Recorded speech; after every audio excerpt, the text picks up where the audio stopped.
Hai, masih bersama saya, Mr. Z bicara.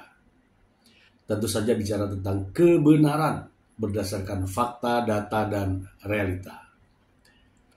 Teman-teman mungkin sudah tahu ya, kemarin Paula Verhoeven mendatangi Komisi Yudisial, melaporkan hakim yang menyidangkan proses perceraiannya di Pengadilan Agama Jakarta Selatan. Katanya ada hakim yang tidak tepat dalam mengambil keputusan dengan mempertimbangkan bukan pada fakta-fakta persidangan, melainkan dari mungkin pemikirannya sendiri ya. Saya tidak tahu, tapi yang jelas Paula mengatakan bahwa pertimbangan hakim tidak tepat dalam mengambil keputusan. Dan wajar saja ya jika Paula Verhoeven melaporkan hakim tersebut ke Komisi Yudisial. Oke. Selain itu teman-teman, rencananya Paula Verhoeven juga akan mengajukan banding atas putusan Pengadilan Agama Jakarta Selatan. Ya, kalau saya menilai putusan perceraiannya tepat. Baim Wong dan Paula Verhoeven bercerai, itu tepat.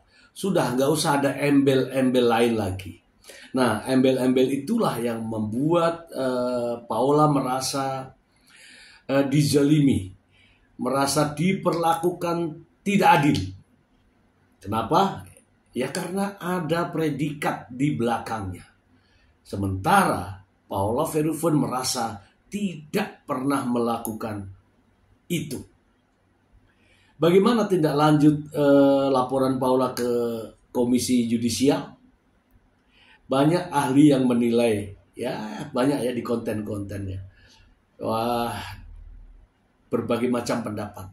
Namun saya tetap berpendapat ya bahwa apa yang dilaporkan Paula Verhoeven ke Komisi Yudisial itu tepat.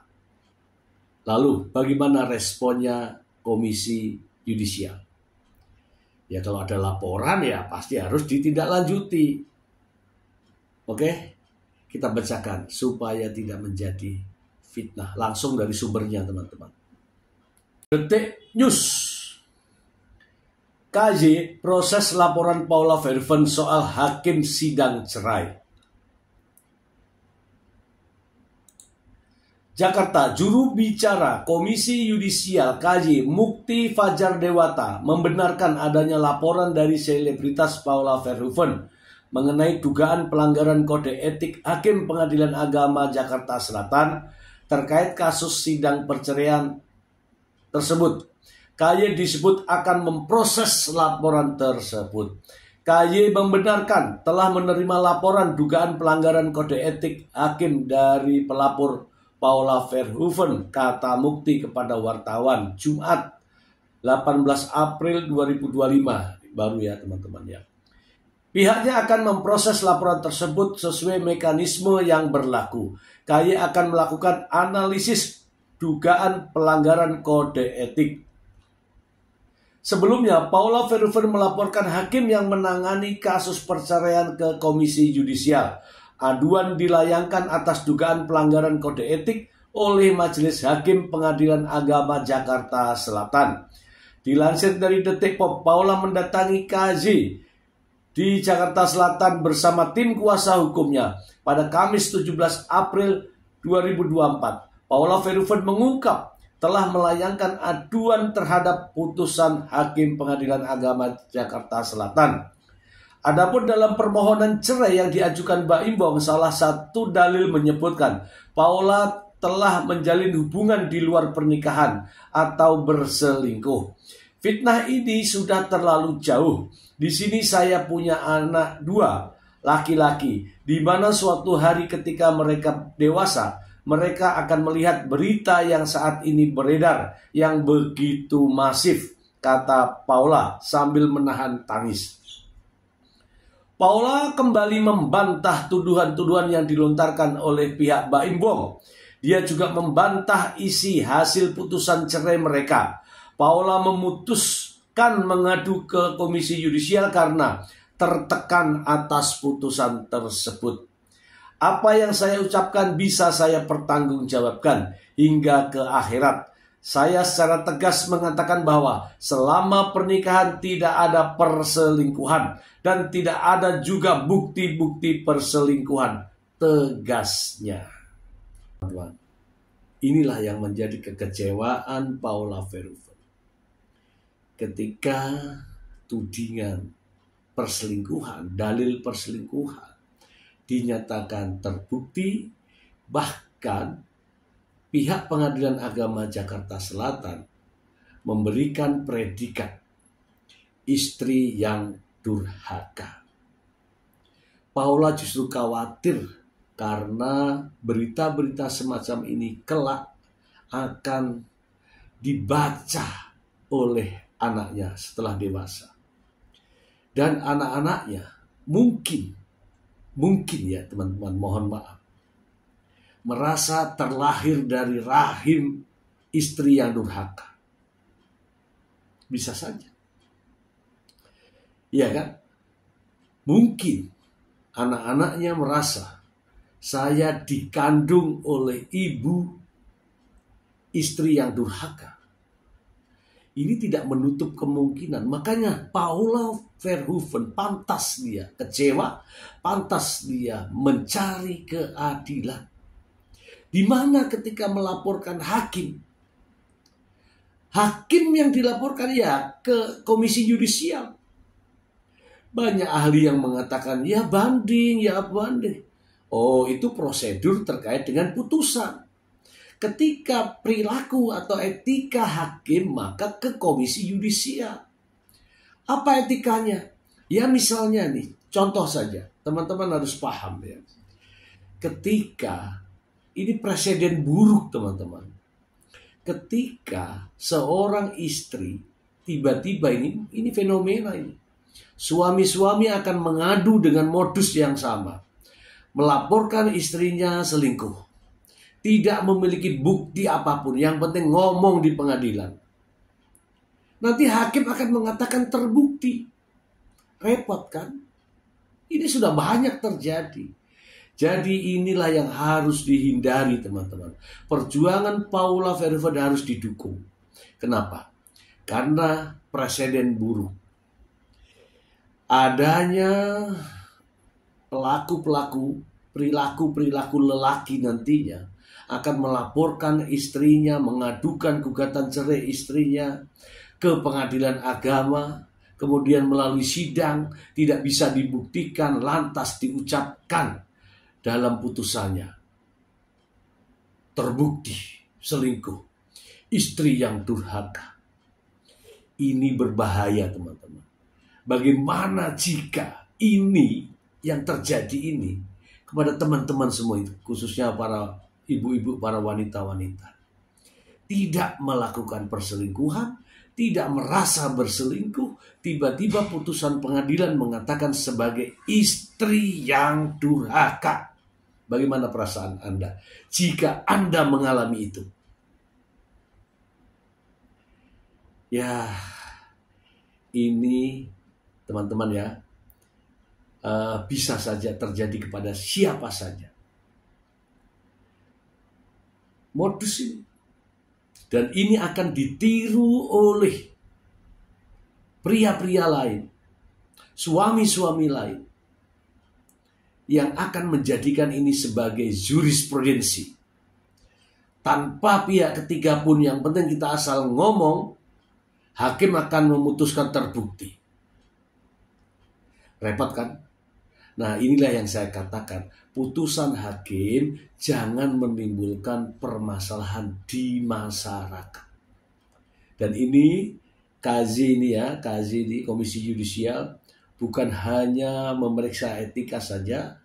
Ya, saya harus memberikan dorongan agar dicari apa dasarnya sehingga hakim memberikan putusan cukup bukti, sementara bukti-buktinya itu diragukan. Bahkan Paula sendiri berhadapan-hadapan dengan pembuktian itu dan menolak bukti itu. Namun faktanya, hakim memutuskan terbukti dengan tambahan predikat istri yang durhaka. Dan pasti jejak digital tidak bisa dihapus, teman-teman. Putra-putra dari Paula Verhoeven nantinya juga akan tahu bahwa dia lahir dari seorang ibu atau istri yang diberikan predikat durhaka. Lantas, siapa hakim-hakim itu, teman-teman? Saya tidak tahu, namun alangkah baiknya kita langsung mendapatkan dari sumbernya. Berikut ini, teman-teman. Saya tidak sedang mencari, namun beritanya ada. Jadi saya harus bacakan untuk teman-teman semua. Dari Suara.com. Siapa hakim perceraian Mbak Im Wong yang sebut Paula Verhoeven durhaka dan terbukti selingkuh? Suara.com. Paula Verhoeven mengambil langkah hukum dengan melaporkan para hakim Pengadilan Agama Jakarta Selatan ke Komisi Yudisial pada Kamis 17 April 2025. Langkah ini diambil karena Paula menuding hakim-hakim tersebut telah melakukan pelanggaran kode etik dan dalam proses perceraiannya dengan Mbak Im Wong. Paula mempermasalahkan putusan yang menyebut dirinya berselingkuh dengan seorang pria berinisial NS Niko Surya. Menurutnya putusan itu tidak memiliki dasar yang kuat dan bertentangan dengan fakta-fakta yang terungkap di persidangan. Paula dengan keras menyangkal tuduhan selingkuh dan menegaskan kesiapannya untuk mempertanggungjawabkan pernyataan ini sampai akhirat.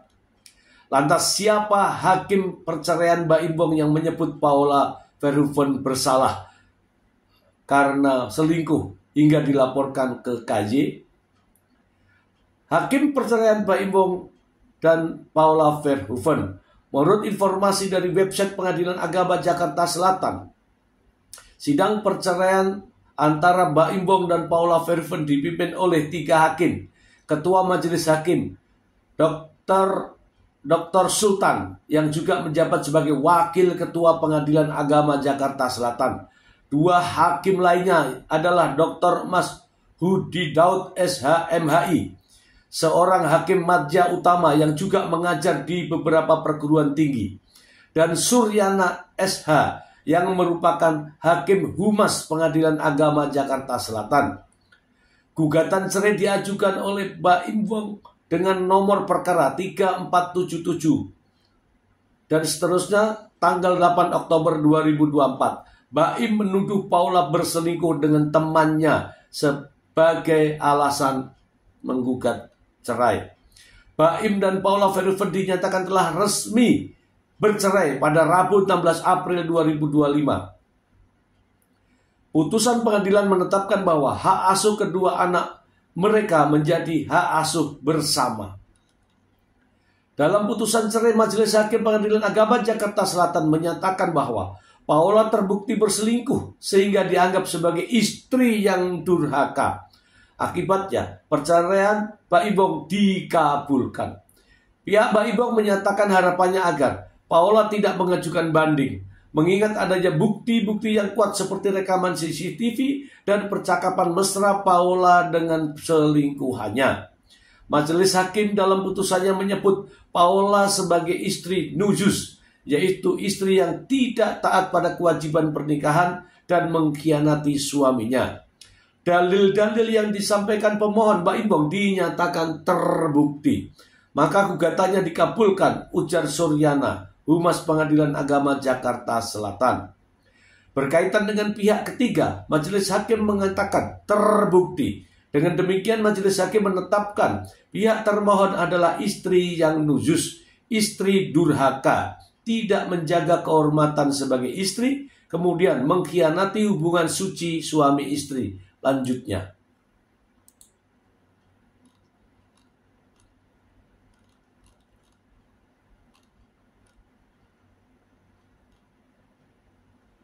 pria yang diduga menjadi perselingkuhan Paula Verhoeven adalah Niko Surya, yang merupakan sahabat dekat dan karyawan kepercayaan Mbak Im Wong. Perselingkuhan ini diduga terjadi saat Baibong sedang berada di luar kota untuk urusan bisnis. Saat Baibong pergi, Paula terekam CCTV berada di ruangan berdua dengan Nico Surya. Pengacara Baibong, Fahmi Mahmud, menyatakan bahwa kliennya sudah terlalu sering memberi kesempatan kepada Paula, namun berujung pada pengkhianatan. Percakapan mesra Paula dan Nico Surya juga jadi bukti memberatkan. Dilaporkan bahwa Paula sampai menghabiskan waktu hingga 2 jam di kamar mandi demi membalas pesan-pesan perselingkuhan tersebut. Baibong mengungkapkan hal ini melalui rekaman suara dirinya dan Paula Verhoeven saat Paula ketahuan berselingkuh. Perselingkuhan ini diduga bermula setelah Baibong menolak memberikan pinjaman sebesar 1 miliar kepada Nico Surya.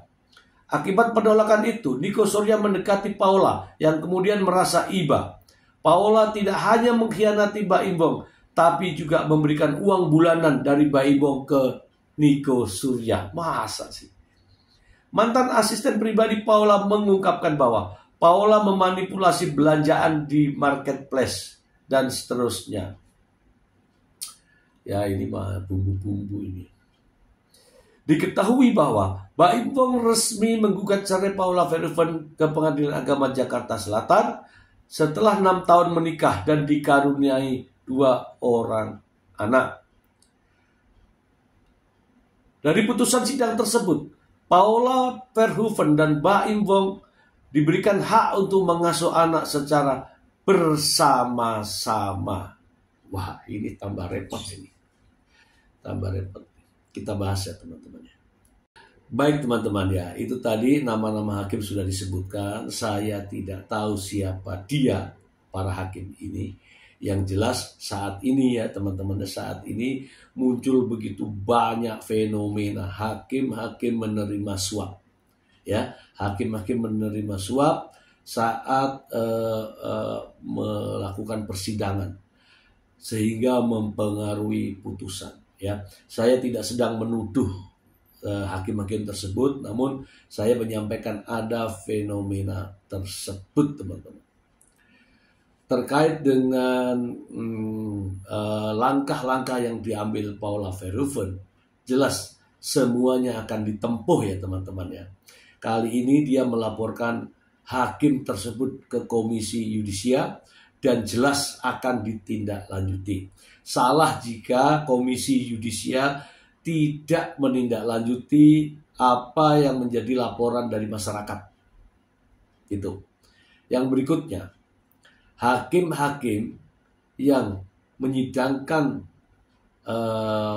gugatan cerai Baim dan Paula itu nantinya juga akan dilihat bagaimana berkasnya, bagaimana pembuktiannya dan semuanya, dan itu semua akan tercatat dan pasti ada tercatat ya teman-teman, jadi tidak perlu khawatir.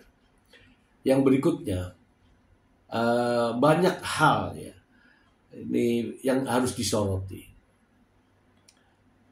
Tujuan daripada sidang terakhir yaitu sidang setempat tidak ada manfaatnya setelah melihat putusannya ya. Apa manfaatnya? Ya ternyata putusannya adalah diasuh bersama 2 minggu di sini, 2 minggu di sini. Kemudian apa tujuannya daripada melakukan sidang setempat? Tidak ada. Melakukan sidang setempat itu maksudnya adalah untuk melihat mana-mana tempat yang tepat untuk anak. Artinya ini draw ini ya, boleh di rumah sana, boleh di rumah sini. Dan menurut Humas Pengadilan Agama Jakarta Selatan itu adil katanya. Bukan begitu yang dimaksud dengan adil. Dibuktikan kalau memang dia tidak punya hak, ya sebutkan tidak punya hak. Kalau aturannya bahwa anak-anak masih di bawah umur ke ibunya, ya ke ibunya. Tidak mengambil jalan yang tidak pernah dilalui. Kalau anak-anak di bawah umur, jatuhnya ke ibunya. Kalau ibunya memiliki perilaku buruk, tidak diberikan kepada ibunya, dipindahkan ke bapaknya. Dan kalau ini putusan diputuskan asuh anak bersama, ini temuan baru yang begitu menimbulkan banyak permasalahan, teman-teman. Coba bayangin, 2 minggu di sini, 2 minggu di sana, 2 minggu di sini, 2 minggu di sana, terus 2 minggu. Namanya juga keputusan hakim. 2 minggu di sana, 2 minggu di sini, itu justru bikin pusing kepala anak-anak ini, bingung jadinya ini. Tidak ada adaptasi lingkungan, tidak ada pendidikan yang pendidikan circle ya maksudnya. Jadi sulit ya. Bayangin diri saya sendiri ketika masih kecil itu, pasti sama emak. Bapak pergi gak ada masalah, pasti sama emak. Tapi kalau hari ini di emak, tiba-tiba besok dibawa ke sana, pusing mendengar putusan ini, teman-teman. Ya, saya tidak tahu ini mungkin temuan baru ya, atau sedang dalam bentuk apa, saya tidak tahu. Yang jelas begini, teman-teman.